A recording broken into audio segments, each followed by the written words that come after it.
What's up, guys? We are back here. So Professor Nathan now will show you guys two ways to apply the concept he's explained in the last video. Okay? Okay, so first situation we're going to go over is a really common one. That's going to be, especially in Nogi, right? We have a reverse de la Riva slash knee slide attempt, and we want to first and foremost stop him from getting the knee slide. So I'm going to hide my foot and I'm going to reinforce my reverse de la Riva hook right here with my outside hook. Right? If we're playing it in the gi, sometimes it's a little bit more popular to go here on the chest, in the armpit. This is still okay, but when you're, especially if you're going against a fellow leg locker, you want to hide our foot a little bit. Because now when Professor applies a bit more pressure, I've got a reinforced structure to keep his chest just a little bit further away than normal. Okay? A lot of times, if his chest is this close, he's going to be reaching for my head, maybe reaching for an underhook, trying to break down my structure because he wants to try to pass the guard. Okay? So from here, what I'm going to look to do is I'm going to bait him into giving me this leg here. So what I'm going to look to do is I'm going to get a collar tie on the neck with my left hand. My right hand's going to be an outside grip on the triceps, and I'm just going to collapse him, basically bring his chin to his belly button, or at least try to, right? So I'm going to go here, I'm going to pull him in. Okay, so it's really uncomfortable for him, and a lot of times you can see that when he's first trying to pass, look at the positioning of his hips and his shoulder. The moment I pull him in, his head gets very far outside, and his center of gravity and his balance gets disrupted. So he's going to have, a lot of times, he's going to post a foot to try to pry these grips off. So he's going to go here, and if I don't do anything about it, he's going to pry it off, and maybe he drops his knee back down, or tries to pass or something from there. But this is the window of opportunity we're looking for. So when I try to collapse him in, he posts his foot, and as he goes to pry the grips off, I'm going to take my right hand from the tricep, underneath, shallow thumb facing in. Okay? Not this, but I'm going to go thumb facing in, and I'm going to get a gable grip. As I get the gable grip, I want to make sure that I'm in the pit of the knee, right? Because what was the first concept we talked about? We want to bend the knee and then reinforce it, right? So we're going to kill two birds with one stone here. I'm going to come behind the knee. I'm going to start to create a bend. And as I start to create the bend, my reverse de la Riva reinforcer here, my left foot, is going to go across the hip, shallow, right here. I don't want to go too deep because if I pull him in here, I'm going to pull him right into a leg drag. Right? I'm just going to give him what he was looking for all along, and it's going to be a bad time for me. Okay? So I want to make sure that when I go through, I want to be shallow because I want to have some sort of structure between me and my opponent. So again, one more time, we're here, reverse de la Riva. I'm going to start to break him down. As he posts, he starts to pry the grip off, and from underneath, foot goes across shallow. If you want, you can even put your foot in the hip. That's okay. Just make sure that again, you don't go too deep. Once I go here, I'm going to bring his knee to my chest, because I'm going to look to start exposing his heel off the mat. When I come here, I'm going to pull it in, and now look, the heel starts to come off the mat, and my foot can stay in the pocket here. We're not out of danger from the leg drag here. If I just stop here and Bruno gets his balance back, he can re-drag my leg, and I'm going to be back here. So I got to make sure that as soon as my foot goes in the pocket, I'm changing my angle here. Now, my foot, it's going to feel a little weird at first because you're going to think, oh, maybe he can leg lock me because my foot's in his pocket, but we're actually we're too shallow for him to heel hook me, and his foot's off the mat. So, it's going to feel weird trying to expose your foot. You're like, it's going to feel a little awkward, but it's totally fine. Because as long as you keep the knee to your chest, heel stays off the mat, and now look, I can take this foot, and I can change the angle, and now I'm going to come up. I can either go shallow here, or I can go half calf. We really don't want to go here because then he can start to apply a toe hold counter, and my feet are stuck, and this is a brutal toe hold, which has to be respected. So I don't really want to overcommit my feet here. Okay, so I'm going to go. I personally like to go here, and what I'm going to look to do here is look. I got the bend in the knee. I'm going to reinforce the bend in the knee. I'm going to switch my grip from here to here, and now we got to go to concept 3, which is I want to compress the foot and isolate it so that we can control all the rotation in the knee, right? If we just take a pit stop here and we look at what happens if I just extend my hips, and look where his toes want to go. His toes want to rotate outward.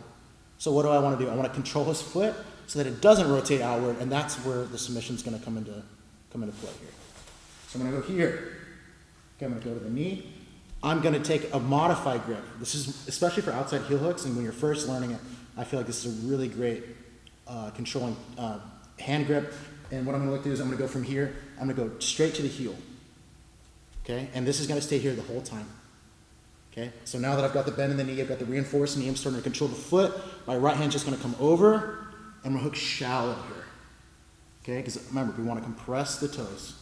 I wanna compress the toes to my ribs and get it nice and shallow, okay?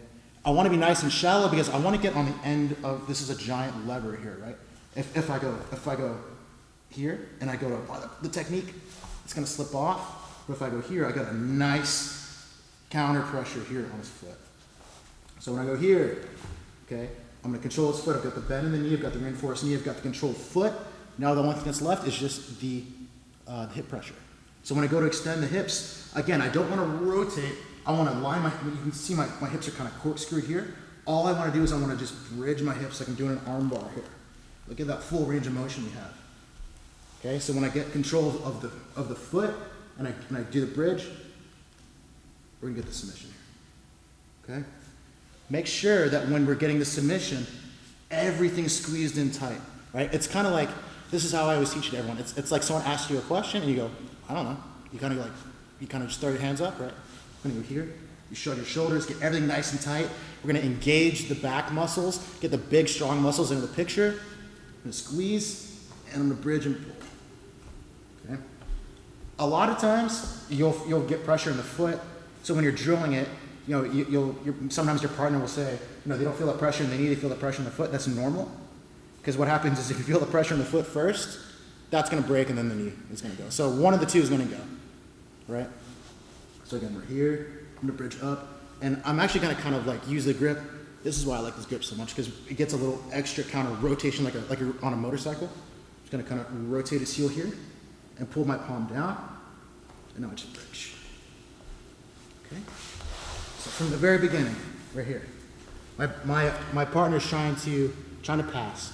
Okay, so I'm gonna get like a bear hugging grip for top. I'm gonna compress him in. He's gonna post his leg to try to pry this grip off. I'm gonna come under and step over. From here, leg. My reverse de la Riva steps off, I go to the mat, and I just change the angle, okay? Heels off the mat. I don't want his foot to go to the mat, because that's when he's gonna start to get the pressure to leg drag, get a body lock, you know, a bunch of, you know, less than preferable position will happen. So if I go here, I pull it in nice and tight. I change my angle, and I reinforce the hip. I'm gonna control the knee, control the heel, hips come off the mat, control the foot, and now I just bridge, okay?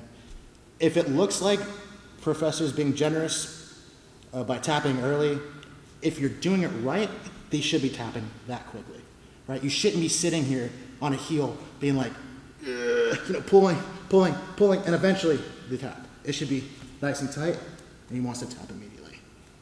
Where you're gonna run into trouble is you're probably not going to be squeezing your elbows in, and you're not gonna be controlling everything up like this. It's just like when you're on someone's back, you've got a seatbelt, and you go here, everything comes in nice and tight. Nice and tight to my core, I engage my hips, and get the tap. So one time, all the way through, without me interrupting. So we're here, pull. Grab the knee, grab the heel. That's awesome.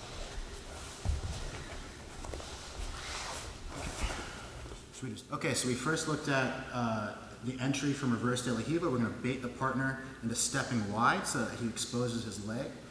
Most of the time, they're going to defend in some way. Even if you don't know anything about leg locks, people have a natural reaction just to, you know, they spin and they start to create some sort of rotation. And that's where you're going to lose the leg lock, especially when you're first learning it. So let's look at one of the most common situations that happens. Let me just get the title.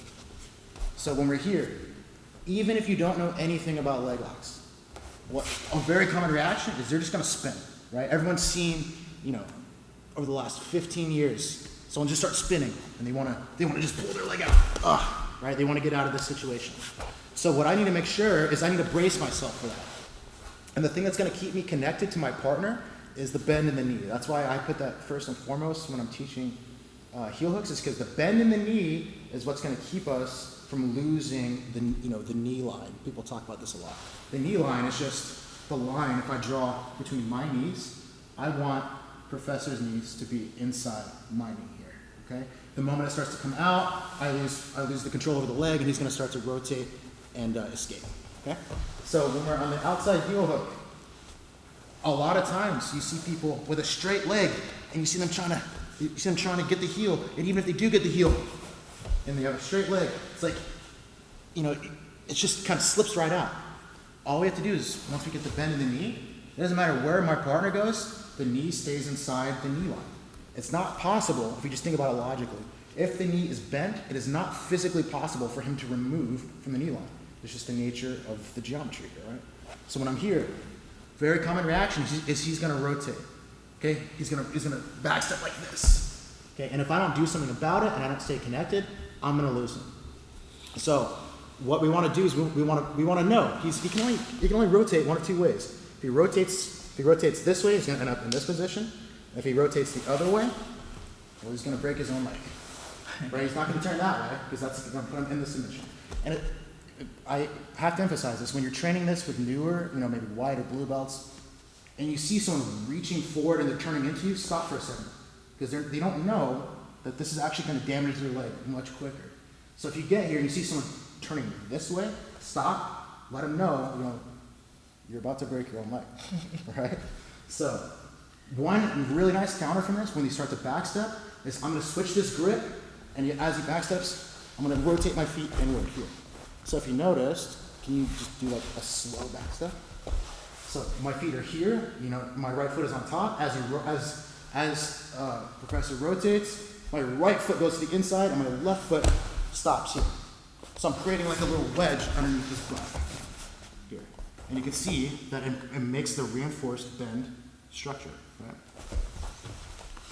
So right here, he goes to roll over.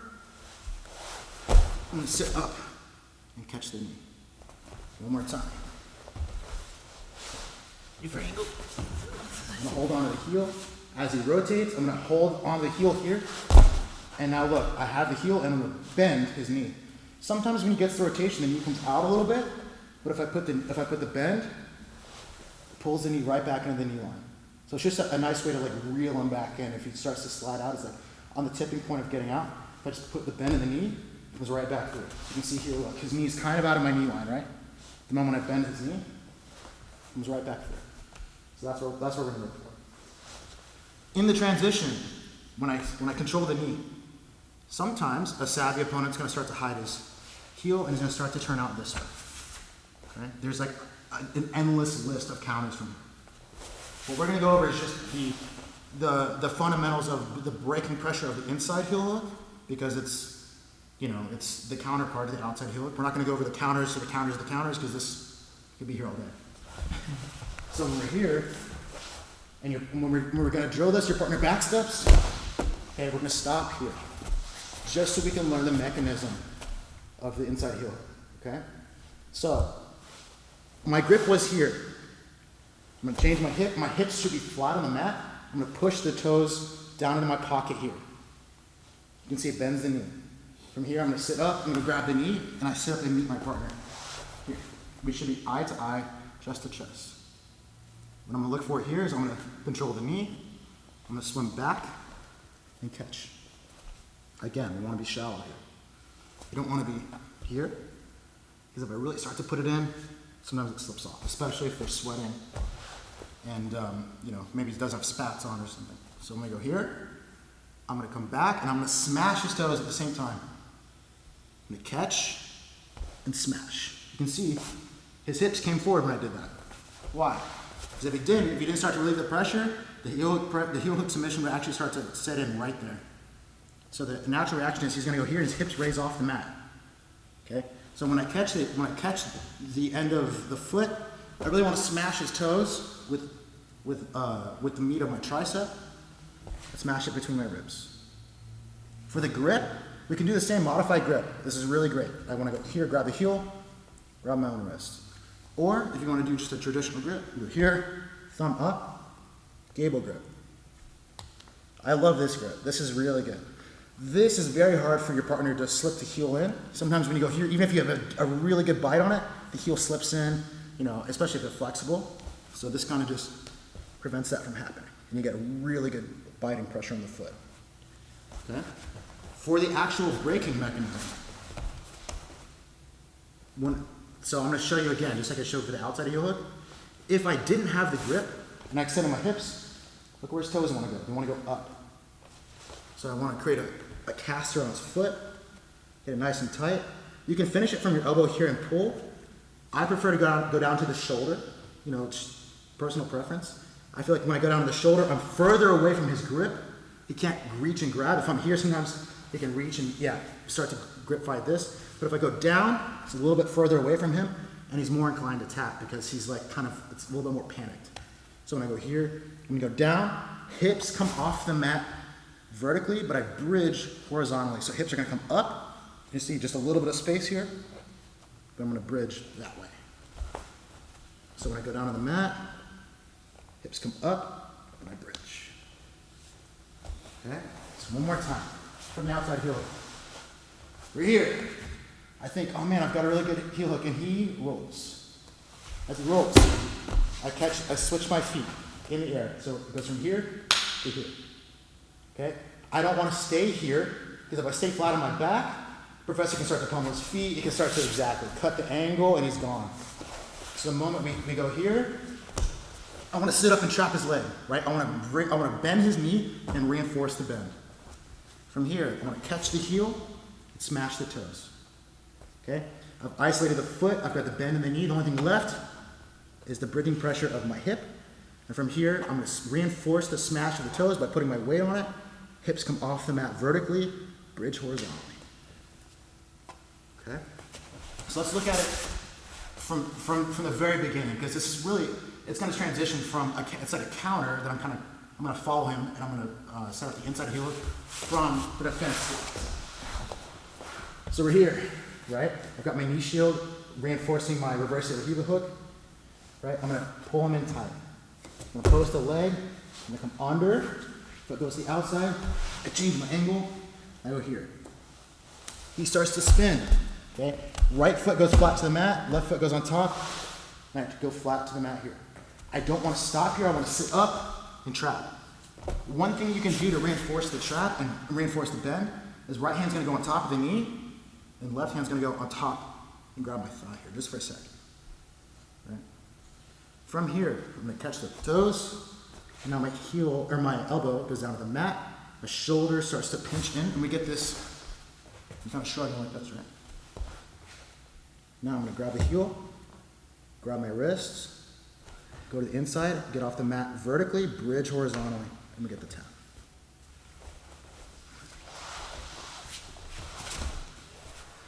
So guys, super tight. So Professor Nathan is like, I have been learning from him, like especially no-gi, especially leg locks, from much like 3 years from now, and he's really, really great on that. Okay, hope you guys enjoy and try to come in and train with him.